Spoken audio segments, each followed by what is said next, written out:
Hello students, good morning everyone.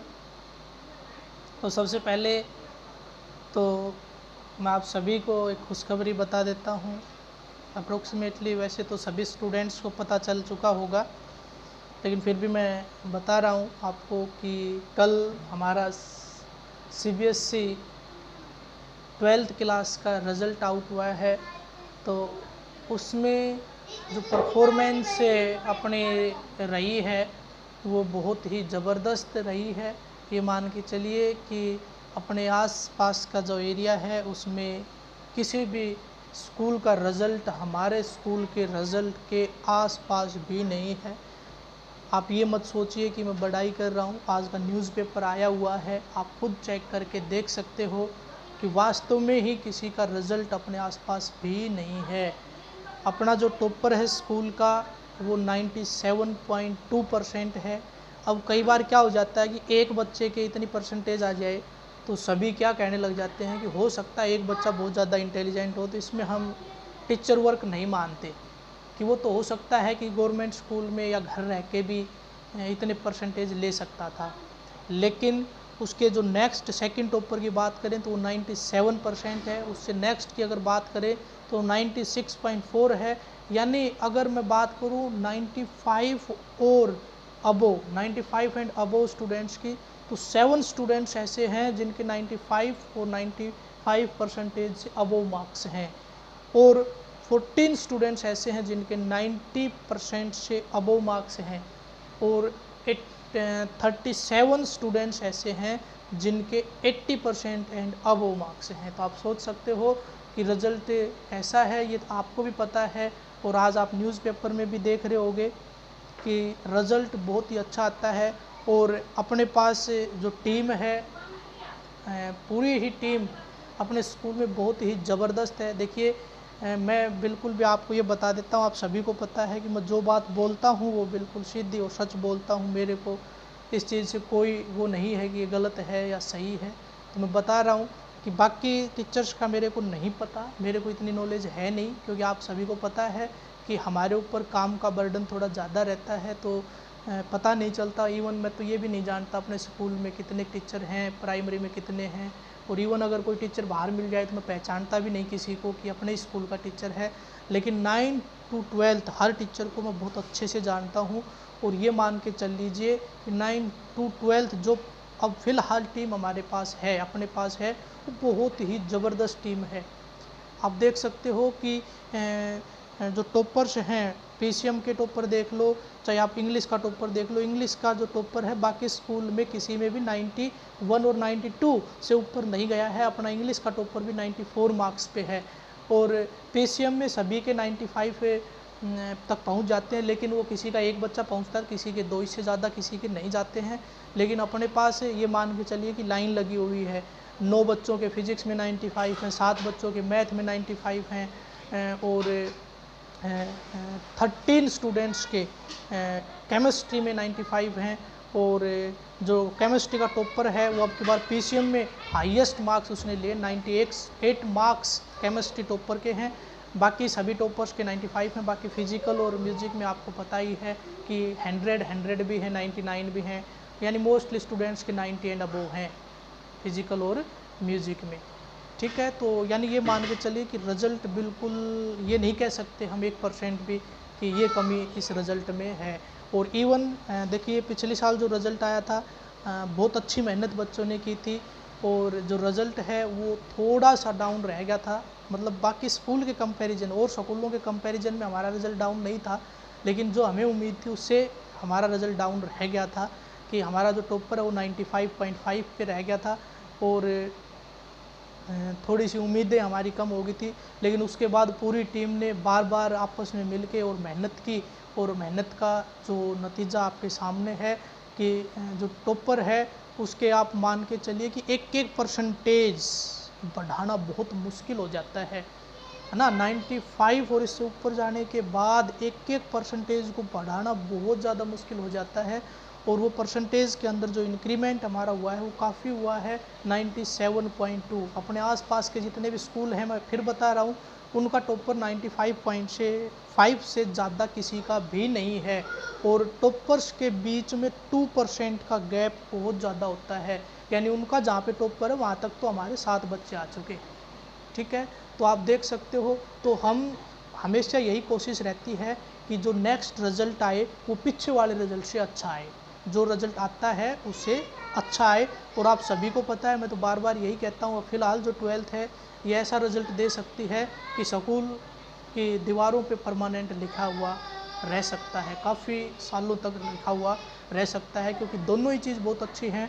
जो team है वो आपकी, उसमें बिल्कुल भी चेंजमेंट नहीं है, बहुत अच्छी टीम है आपकी, जो टीचर्स की टीम है वो, और साथ में जो स्टूडेंट्स हैं वो भी सारे ओबीडियंट हैं, काम करने वाले, मेहनती हैं, और इंटेलिजेंट भी आपकी क्लास में काफ़ी स्टूडेंट्स हैं। यानी अब मैं ये कह रहा हूँ कि 90% से ऊपर जो बच्चे हैं वो 14 हैं, तो नेक्स्ट ईयर एटलीस्ट 20 ज़रूर मिलेंगे, नेक्स्ट ईयर एटलीस्ट 20 ज़रूर मिलेंगे। अगर आप जो मेहनत है उसमें कमी नहीं लेके आए तो लगातार मेहनत अच्छे तरीके से करते रहिए। और साथ में मैं आप सभी से रिक्वेस्ट करता हूँ कि हम ज़्यादा, आपको पता है स्कूल वाले अपने स्कूल में ज़्यादा ऐड वगैरह करने पे ध्यान नहीं देते हैं, और आपको ये भी देखा होगा कि कंपेनिंग वगैरह भी नहीं करते हैं, क्योंकि हमारा जो कंपेनिंग का तरीका वो यही है कि जो बच्चे हैं वो अपने आप ही एडमिशन करवा देते हैं, और वो जो है वो केवल और केवल परफॉर्मेंस बेस के ऊपर हमारे यहाँ पे एडमिशन होते हैं। तो आप सभी से रिक्वेस्ट करता हूँ कि आप सभी अपने आसपास में, गांव में, और जो भी अपने साथी वगैरह हैं या कोई और साथी जो और दूसरे स्कूल में पढ़ रहे हैं, उनके साथ अपना रिज़ल्ट ज़रूर डिस्कस करें और उनको अपने स्कूल के बारे में ज़रूर बताएं। देखिए, एक चीज़ जो सच्चाई है वो यही है कि फैसिलिटी हर चीज़ की मिल जाती है, हर स्कूल में मिलती है। मैं ये नहीं कहता कि हमारा स्कूल बहुत बड़े बड़े स्कूल से बहुत अच्छा है, लेकिन पढ़ाई के मामले में मैं ये कह सकता हूँ कि आज के दिन किसी भी स्कूल से कम है नहीं। सभी, यानी आरपीएस को भी ये मान के चलिए कि अपने पास से जो बच्चे गए थे ना, जो अपने 10th का टॉपर भावेश और वगैरह वगैरह ये गए थे, उनकी जो परसेंटेज आई है उस परसेंटेज, मतलब अपना टॉपर है उसको तो टच भी नहीं कर सकते, इतने ज़्यादा मार्क्स हैं। और उनके जो आरपीएस में गए थे ये सोच के कि हम यहाँ पे हमारा रिज़ल्ट ख़राब हो जाएगा और आरपीएस में हम अपने रिज़ल्ट को सुधारेंगे, उनके रिज़ल्ट से बहुत ज़्यादा अप आया है हमारा रिज़ल्ट, है ना। जो अपना टॉपर यहाँ से गया था, भावेश था या जो भी एक बच्चा और था, नाम मेरे याद नहीं है, उसके 92% बनी है वहाँ पे। यानी हमारे जो 9 बच्चे हैं उनसे 9 बच्चों से पीछे रह गए हैं वो, बल्कि एग्जैक्ट मेरे को पता भी नहीं है, वो तो केवल 9 बच्चों से तो रह ही रहे हैं, हो सकता है 10-11 से भी पीछे रह गए हों। तो आप सोच सकते हो वो हमारे स्कूल के टॉपर थे, और इवन इस चीज़ की गारंटी है मेरी, अगर वो हमारे स्कूल में रहते तो हमारा भी टॉपर 98 और 98 से अबव होता, अगर वो हमारे स्कूल में रहते तो। क्योंकि वहाँ पे जाके बच्चे के ऊपर इतना ध्यान दिया नहीं जाता है जितना हम ध्यान देते हैं। आपको पता भी है, अगर एक छोटा सा बच्चा थोड़ी सी भी कोई गलती करता है तो मैं उसको तुरंत अगले ही दिन बुला के और अपनी तरफ से पूरी कोशिश करता हूँ समझाने की, नहीं करता है तो मैनेजमेंट के पास भेजता हूँ। तो ऐसे बड़े स्कूलों में बच्चों के ऊपर ध्यान नहीं रखा जाता, कोई कुछ भी करता रहे किसी को पता चलेगा नहीं, और बच्चे के मन में ये रहता है कि नहीं पता चला, और लास्ट में वो बच्चा अपना ही नुकसान कर लेता है। लेकिन ऐसे में हम पूरा साथ देते हैं बच्चे का, ताकि वो अपने, अगर किसी कारणवश पढ़ाई से दूर हुआ है या कोई भी कारण रहा है तो हम उसको दोबारा उसी लाइन पे लेके आने की पूरी कोशिश करते हैं। आप सभी को पता भी है कि मैं थोड़ा सा टाइट ज़रूर हूँ, लेकिन वो जो टाइटनेस है वो यही है कि आप जब तक स्कूल में पढ़ोगे तभी मैं आपको टाइट लगूंगा, लेकिन उसके बाद आप सभी ये भी याद करोगे कि वास्तव में उस टाइम पे हम भटक गए थे, अगर भटके रहते तो ये दिक्कत हमारे साथ हो जाती, बाद में ज़रूर याद करोगे। तो क्योंकि इस टाइम पे मजबूरी है हमारी कि जो 12th क्लास का इंचार्ज में रहता हूँ तो टाइट रहना ओबियसली मेरे को रहना ही पड़ेगा, क्योंकि आप सभी को पता है कि माहौल को मेंटेन करना, डिसिप्लिन करना, ये सारी चीज़ें इस जो क्लास इंचार्ज है उसके ऊपर रहती हैं, तो वो सारे काम करने पड़ते हैं। और साथ में ये मत मान के चलिए कि उन काम के साथ मैं मेहनत में कोई कमी आने देता हूँ, ये आपको भी पता है। मेहनत में कोई कमी नहीं आएगी। और अब की बार तो आपने देखा भी था कि फिजिक्स का पेपर बहुत ज़बरदस्त बनाया था, यानी अब तक जो पैटर्न थे उन पैटर्न को हट के बनाया गया था। सारे के सारे क्वेश्चन कॉन्सेप्चुअल डाल दिए थे, कोई डायरेक्ट क्वेश्चन नहीं आया, सारे कॉन्सेप्चुअल क्वेश्चन आए थे। और उन कॉन्सेप्चुअल क्वेश्चन में यानी बच्चे बहुत खुश हो रहे हैं, जितने भी बच्चे हैं। अगर किसी बच्चे ने 75 मार्क्स भी फिजिक्स में लिए हैं, है ना, और 95 भी जिसने लिए हैं, तो बिल्कुल भी ये नहीं है कि फ़ोन करके खुद ये कह रहे हैं कि सर हम अपने नंबर से बहुत ज़्यादा खुश हैं। यानी ऐसा कोई बच्चा नहीं है कि जिसने मेहनत की हो और उसको उसका रिज़ल्ट ना मिला हो। 95 जो हैं वो ए सेक्शन को मैं पढ़ाता तो उसमें 5 स्टूडेंट्स के 95 हैं, शायद 1 या 2 बच्चों के बी सेक्शन में भी 95 मार्क्स आए हैं। तो ये मान के चलिए कि ऐसे जो पेपर टाइट पेपर में इतने नंबर आ सकते हैं, तो आप सोचिए अगर थोड़ा सा पेपर लूज हो गया तो लाइन लग जाएगी ज़्यादा मार्क्स लेने वालों की। जैसे अब की बार केमिस्ट्री में बहुत अच्छा रिजल्ट मैं मान के चल रहा हूँ कि केमिस्ट्री का अब तक का अपने स्कूल का बहुत ज़बरदस्त रिजल्ट आया है, और आगे भी इससे भी अच्छा रिजल्ट आएगा। और बाकी सब्जेक्ट का भी बहुत अच्छा है, हम ये तो नहीं कह सकते कि केमिस्ट्री के बराबर रिजल्ट है, लेकिन हम ये भी नहीं कह सकते किसी से कम है, बहुत अच्छा रिजल्ट है। तो आप सभी को मेहनत करनी है, और ये जो रिकॉर्ड इन बच्चों ने बनाया है, इस रिकॉर्ड को तोड़ने के लिए आपको काम करना है।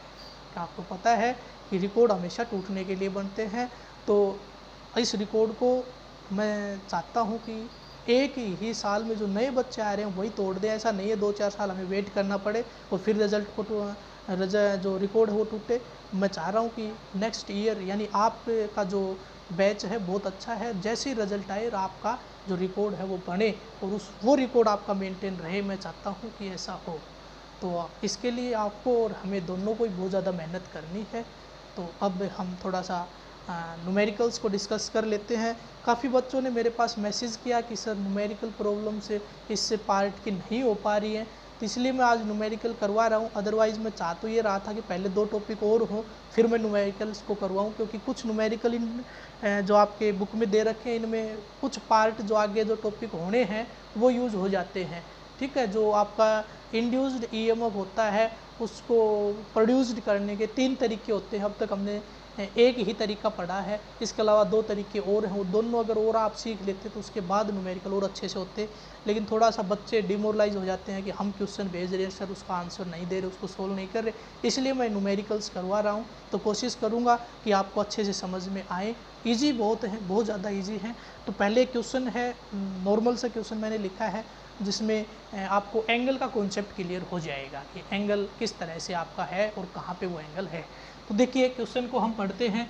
ए rectangular loop of area 20 centimetre into 30 centimetre is placed in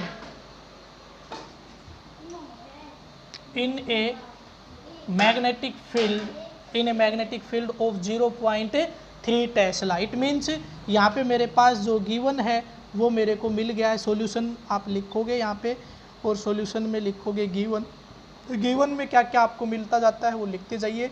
एक तो मेरे को मिल गया एरिया 20 सेंटीमीटर इंटू 20 सेंटीमीटर, है ना। तो इस सेंटीमीटर को मीटर में बदलोगे और इसको भी मीटर में बदलोगे, तो एक साथ लिख देता हूँ 20 इंटू 20 इंटू 10⁻⁻⁴। एक जीरो इधर एक जीरो इधर, इस जीरो से ये दोनों जीरो हट जाएंगे तो ये बच गया 4 इंटू 10⁻⁴ मीटर स्क्वायर। ठीक है, एरिया आ गया। देखो मैंने बताया ऐसा यूनिट में कन्वर्जन बहुत ज़रूरी होता है। ऐसा यूनिट्स में कन्वर्जन बहुत ज़रूरी होता है, तो कन्वर्जन यहाँ पे मैंने करना शुरू किया साथ साथ। उसके बाद मैग्नेटिक फील्ड बिल्कुल सही है 0.3 टेस्ला, यानी ऐसा यूनिट्स में ही है। उसके बाद देखिए यहाँ पे जो पार्ट है वो शुरू हो जाते हैं with its plane normal to the field. यानी पहला जो आपका डायग्राम है वो कुछ इस तरह से ये बना हुआ है कि ये आपका मैग्नेटिक फील्ड है, इसके नॉर्मल ये रखा हुआ है ना। मैंने बताया था इधर मैग्नेटिक फील्ड है, इधर आपका अगर मैग्नेटिक फील्ड है इस डायरेक्शन में तो कैसे रखी हुई है ये आपकी जो सरफेस है ये कैसे रखा हुआ है, जो लूप है वो कैसे रखी है परपेंडिकुलर ना। पहले कैसे लिखे है नॉर्मल टू द प्लेन। अब यहाँ पे देखिए जैसे नॉर्मल आता है बच्चे के माइंड में आ जाता है theta is equal to 90 degree आ गया। अरे नहीं भाई, ये थोड़ी लेते, थीटा तो क्या होता था, एरिया वेक्टर और मैग्नेटिक फील्ड की डायरेक्शन के बीच में एंगल होता था, and area vector is perpendicular to this area, इस एरिया के परपेंडिकुलर। देखिए ये एरिया आपका कैसे हुआ, ऐसे है ना, एरिया आपका कैसे हुआ है, ऐसे आपका एरिया हुआ है ना, ऐसे ऐसे आपका एरिया हुआ, ठीक है। मैग्नेटिक फील्ड कैसे हुआ, ऐसे। इस एरिया के परपेंडिकुलर यानी यूनिट वेक्टर अगर मैं डाल लूँ एरिया वेक्टर का, तो वो भी कैसे हुआ, ऐसे। तो ये डायरेक्शन और इधर क्या था आपका मैग्नेटिक फील्ड, दोनों की डायरेक्शन सेम हुई, तो एंगल तो कितना हुआ यहाँ पे 0 डिग्री हुआ। यानी निकालने का तरीका क्या हुआ, 90 माइनस 90। तो थीटा की वैल्यू यहाँ पे गिवन हुई फर्स्ट केस में थीटा, ये केवल किस में गिवन है, फर्स्ट केस में, theta is equal to 0 degree. शायद अब आप कर दोगे, अब तो कुछ भी नहीं बचा, phi is equal to B A cos theta, A भी है बी भी है, phi is equal to B A cos, और क्या आ गया यहाँ पे 0 डिग्री हो जाएगा, दोनों गिवन है, रख दीजिए। देखो कैलकुलेशन मैं नहीं करता कभी भी, ठीक है। अगला देखिए नेक्स्ट क्वेश्चन, ये हो गया सेकंड की बात करें तो अब की बार कैसे रखा हुआ है, inclined at 30 degree to the field, inclined at 30 degree to the field, यानी अब की बार जो ये जो है मेरे पास एरिया है, ये इंक्लाइंड यानी झुकाया गया है, कैसे 30 डिग्री पे। मैग्नेटिक फील्ड की डायरेक्शन वही रही, लेकिन पहले एरिया आपका जो था सरफेस था वो ऐसे था, अब की बार कैसे कर दिया है, ऐसे।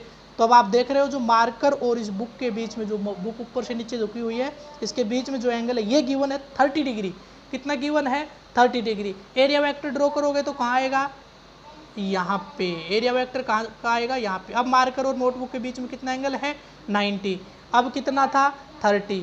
तो इस मार्कर के बीच में इस पोजीशन में और इस पोजीशन में एंगल कितना हुआ, 90 माइनस 30, कितना हुआ, 90 माइनस 30। यानी एक बार देख लेते हैं, थोड़ा सा कोशिश करते हैं बनाने की, अगर हो गया तो।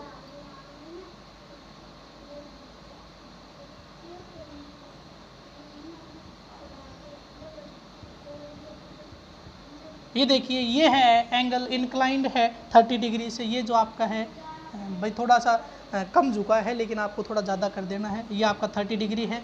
अब देखिए यहाँ पे होता है एरिया वेक्टर, एरिया वेक्टर होता है ऐसे, है ना, ये होता है आपका यहाँ पे, ये होता है 90 डिग्री। अब मेरे को एंगल चाहिए किस किस के बीच में, इसके बीच में, इस एरिया वेक्टर के बीच में ये एंगल चाहिए, तो क्या करेंगे, ये कंप्लीट 90 माइनस 30, तो कितना बच गया, ये 60। तो ये जो एंगल है कितना बच गया, 60 डिग्री। तो सेकंड केस में अगर मैं बात करूं तो केवल आपको क्या चेंज कर देना है, theta is equal to 60 degree हो जाएगा। सेकंड केस में थीटा की वैल्यू आपकी क्या आ गई, 60 डिग्री, कोस 60 की वैल्यू आप रख दोगे तो आंसर आपको मिल जाएगा। नेक्स्ट जो केस है थर्ड में दे रखा है पैरेलल टू द फील्ड, जो ये प्लेन है ना, ये कैसे रखा है, parallel to the field, parallel to the field, यानी अगर मैं देखूं तो ये है आपका डायरेक्शन ऑफ मैग्नेटिक फील्ड, ऐसे ही इसको रख दिया, ऐसे ही इसको रख दिया, क्लियर। अब इस फील्ड के इस जो ये एरिया है इसका यूनिट वेक्टर डालूंगा तो कैसे आएगा, इधर आएगा। ऐसे आपकी मैग्नेटिक फील्ड लाइन जा रही है, एरिया वेक्टर इधर है, हमें एरिया वेक्टर और मैग्नेटिक फील्ड के बीच में एंगल देखना है, तो वो कितना हो गया, 90 डिग्री का हो गया, क्योंकि फील्ड इधर था और ये क्या है आपका एरिया वेक्टर, इन दोनों के बीच में एंगल कितना हो गया, 90 डिग्री। अगर आप देखें तो वो कह रहा था कि इसके अंदर से क्रॉस करनी चाहिए मैग्नेटिक फील्ड लाइन, तो ऐसे क्रॉस तो एक भी नहीं कर रही, तो रिजल्ट तो क्या आना चाहिए, 0, और वो आए भी गा। तो थीटा की वैल्यू थर्ड केस में क्या बनती है, theta is equal to 90 degree, value रख दीजिए, phi is equal to B A cos 90 degree, तो यहाँ पे आपका फाई इज इक्वल टू 0 आ जाएगा। तो समझ में आया होगा, बहुत इजी था। अगर आपने किसी भी क्वेश्चन को समझ लिया, यानी क्वेश्चन की लैंग्वेज को समझा, उसका डायग्राम बना लिया, तो सॉल्यूशन में कुछ भी नहीं होता है, बहुत इजी होते हैं। तो देखिए अभी नेक्स्ट जो न्यूमेरिकल है उस, तो आइए जो नेक्स्ट क्वेश्चन है उसको मैंने बोर्ड के ऊपर नोट कर दिया है। बहुत अच्छा क्वेश्चन है और CBSE बोर्ड इस तरह के क्वेश्चंस को पेपर में डालने की ज़्यादा कोशिश करता है कि जिसमें जो आंसर है वो आपका 2-3 तरह से दिया जा सके।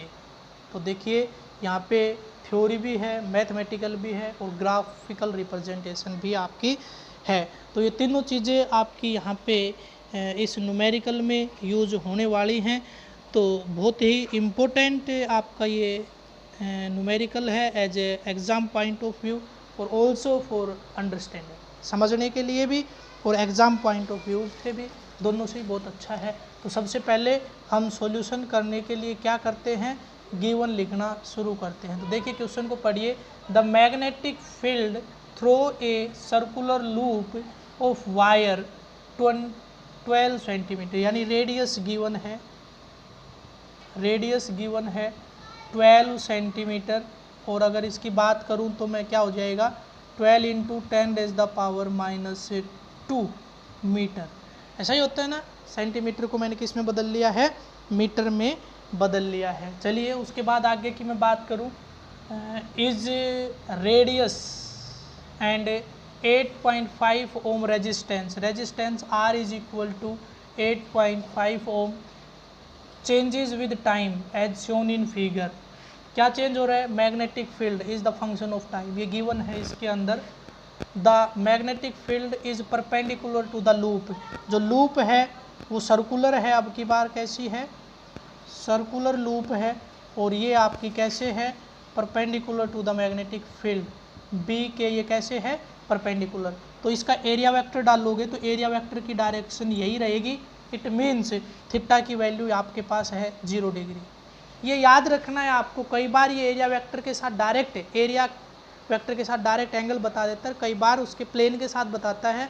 तो प्लेन वाले को उसे जो सरफेस है उसके ऊपर नॉर्म आपका unit vector in the direction of area या एरिया वेक्टर की डायरेक्शन के साथ एंगल आपको निकालना पड़ेगा। और ज़्यादातर केसेस में 90 माइनस जो एंगल गिवन होता है वही रहेगा, ज़्यादातर केसेस में 90 माइनस वही रहता है।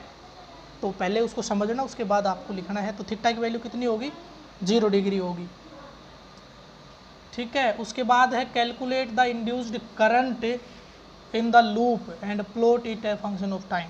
तो इसमें करंट निकालना है भाई, करंट। तो induced current is equal to, induced current is equal to induced EMF upon में रेजिस्टेंस। तो इंड्यूस्ड ईएमएफ का फॉर्मूला हमने पढ़ रखा है, तो ये अपने पास फॉर्मूला होता है। तो अपने पास अब इसमें देखें तो ये नहीं है, इट मीन्स पहले तो मेरे को क्या निकालना है, ये निकालना है। ये आ गया तो मैं I निकाल दूंगा। तो चलिए अब मैं बात करता हूँ इसको निकालने के तरीके की। तो इसको निकालने का जो फॉर्मूला है वो होता है is equal to minus of d∅/dt। अब बात करें फाई निकालने के लिए, φ1 और φ2 पता होना चाहिए। तो यहाँ पे ना फाई की कोई टर्म ही गिवन नहीं है, तो चलिए फाई का फॉर्मूला और लगा देते हैं। तो लिखिए we know that phi is equal to BA cos theta. Phi क्या होता है, BA cos थीटा। तो थीटा सभी के में क्या हुआ, यहाँ पे 0, तो ये क्या हो गया आपका phi is equal to BA। लिख दूँ यहाँ पे लिख देता हूँ। तो अपने पास इसकी वैल्यू आ गई माइनस ऑफ DBA अपॉन में dt। ये अपने पास फॉर्मूला आ गया। Now use this formula to find the value of induced EMF. इस फॉर्मूला को यूज कर लीजिए इंड्यूस्ड ईएमएफ निकालने के लिए। तो अब देखिए ये जो B है, एरिया तो आपका हो जाएगा यहाँ पे कांस्टेंट, वो तो सेम रहेगा, वो तो चेंज होना नहीं है। तो माइनस ऑफ A तो मैं बाहर ले आता हूँ, अंदर बच गया dB/dt। अब ये B के साथ D क्यों लगाया, एरिया के साथ क्यों नहीं लगा, क्योंकि एरिया चेंज हो ही नहीं रहा। चेंज तो कौन हो रहा है, B हो रहा है, साफ साफ दिख रहा है। मैग्नेटिक फील्ड देखिए 0 से शुरू हुआ, टाइम के साथ साथ कितना हो गया आपका, ये 1 टेस्ला हो गया, है ना। ये ऊपर लिखा हुआ मैग्नेटिक फील्ड इन टेस्ला, ऊपर की तरफ जाओगे तो इधर जाओगे तो टाइम इन सेकेंड। तो 2 सेकेंड, 0 से 2 सेकेंड में कितना हो गया, 0 to 1 टेस्ला। और ऐसे ही आपका 2 से 4 में कितना हो गया, कॉन्स्टेंट रहा। उसके बाद 4 से 6 में कितना हो गया आपका, फिर डिक्रीज हो गया, और डिक्रीज होके फिर दोबारा क्या हो गया है, 0 हो गया है। क्लियर है, कितना क्लियर है। तो इट मीन्स यहाँ पे जो ये है dB और dt, ये चेंज हमें पता चल गया है B2 माइनस B1 और T2 माइनस T1, ऐसे हो गया है। तो इसको मैं हटा देता हूँ यहाँ से, इसको मैं यहाँ से हटा देता हूँ।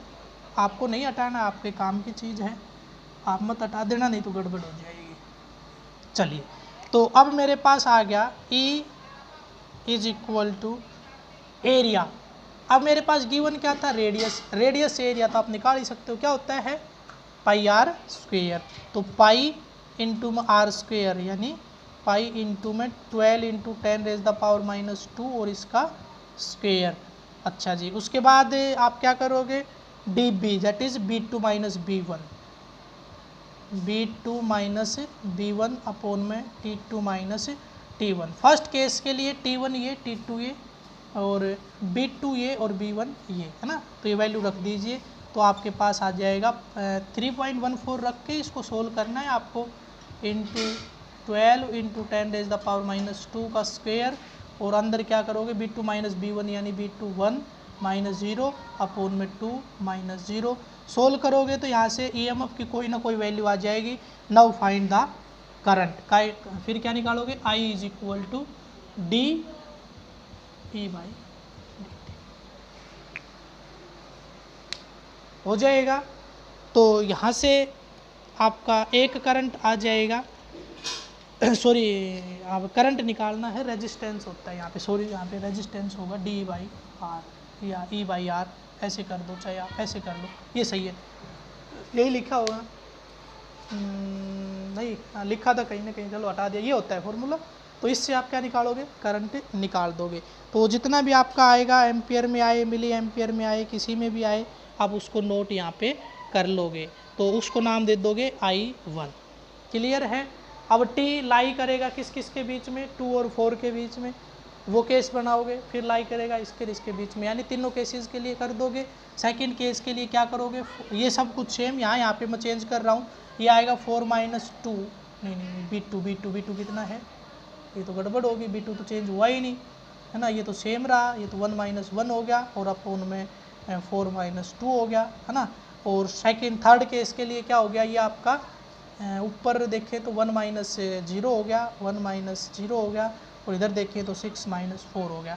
तो ये 3 केसेस होंगे, तीनों केसेस में E की वैल्यू, F जो आपका इंड्यूस्ड EMF है उसकी वैल्यू निकालिए, तो फिर रेजिस्टेंस का यूज़ करके आप उसमें क्या निकाल दोगे, करंट निकाल दोगे। तो सेकंड केस में तो आपका 0 आ ही गया है, ये आपको साफ साफ दिख रहा है, 1 माइनस 1 0 0 अपॉन समथिंग 0। तो ऐसे करके यहाँ से रिजल्ट आ जाएगा। उसके बाद आपके पास आ जाएगा आपका क्या आ जाएगा, करंट। तो करंट के लिए देखिए सबसे पहला जो केस है वो क्या है, 0 to 2, 0 to 2 के लिए करंट आ गया फिक्स। उसके बाद 2 to 4 उसके लिए करंट आ गया फिक्स। उसके बाद 4 to 6 उसके लिए भी करंट आ गया फिक्स। तो यहाँ पे अगर आप देखोगे ना तो रिजल्ट एक नेगेटिव आएगा, एक जीरो आएगा और एक पॉजिटिव आएगा। तो इस तरह से इधर आप बना दोगे, ये आपका करंट इन मिली एम्पियर और इधर आपका टाइम। तो अगर इसमें ग्राफ देखोगे तो पहले क्या आता है आपका, कुछ टाइम के लिए नेगेटिव आता है, फिर ये जीरो हो जाता है और फिर ये आपका पॉजिटिव हो जाता है। ऐसे आपका इसका शो आप इसको कर सकते हो। क्लियर है।